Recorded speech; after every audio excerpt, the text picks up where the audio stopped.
Here are some very simple steps for planishing copper.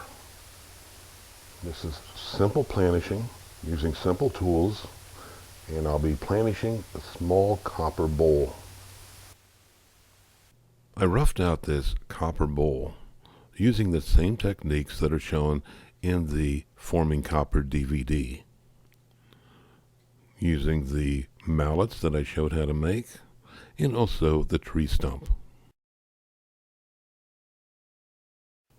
Once I have the copper bowl formed, then I wire brush it. Makes it easier to see where I need to planish. These are the basic tools that I use for simple planishing. This is a pick and bump hammer. I bought this at Harbor Freight for $6. This is used in auto body work. This $6 pick and bump hammer from Harbor Freight is adequate for rough planishing. To get started, just use the ball-peen hammer that you probably already have. To planish a rounded object such as this copper bowl, in this case I'm using a Finial.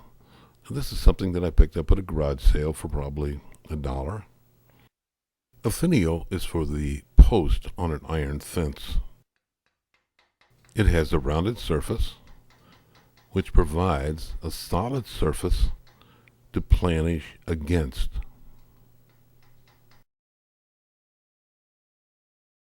This is a Teardrop Dolly, again used for body work, and I bought this at Harbor Freight. This has got a nice finish on it. Very smooth and clean.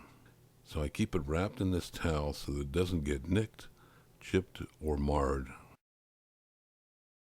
I'm sure that the welding company didn't have this in mind, but in a pinch, you can use the top of the oxygen or acetylene cylinders to do some planishing.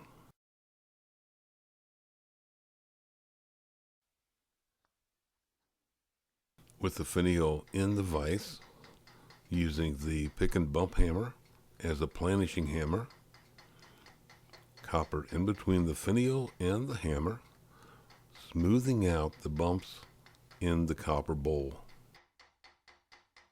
If you notice where I have my index finger on the hammer, this tends to give me more control over the hammer blows. The sound will give you a good indication of whether you're hitting the right spot or not. When the sound is rather hollow, kind of means that I'm off the mark. I need to reposition the copper and the hammer blows. As you can see, the hammer blows are always in the same place. It's the copper that moves. Moving the copper over the, in this case, the Finial, so that the area that I want to smooth out is directly below the hammer blows.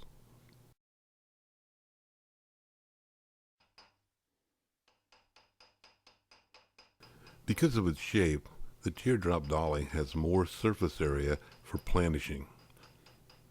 This extra surface area makes it easier to planish compared to using the Finial. Once again, notice that it is the copper that is moving the copper over the Teardrop Dolly, while the hammer blows remain in the same place.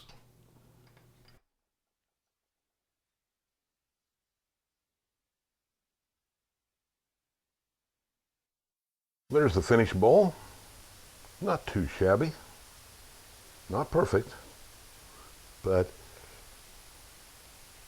when it comes to planishing, it all depends upon what you're going to use it for and actually how much patience you have, because it does take a lot of work to get this smoothed out.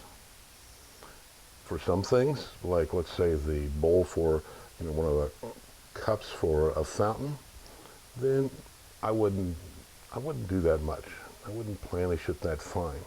If it's going to be like a candy dish for a coffee table, then I'd really go the extra mile and get this very smooth.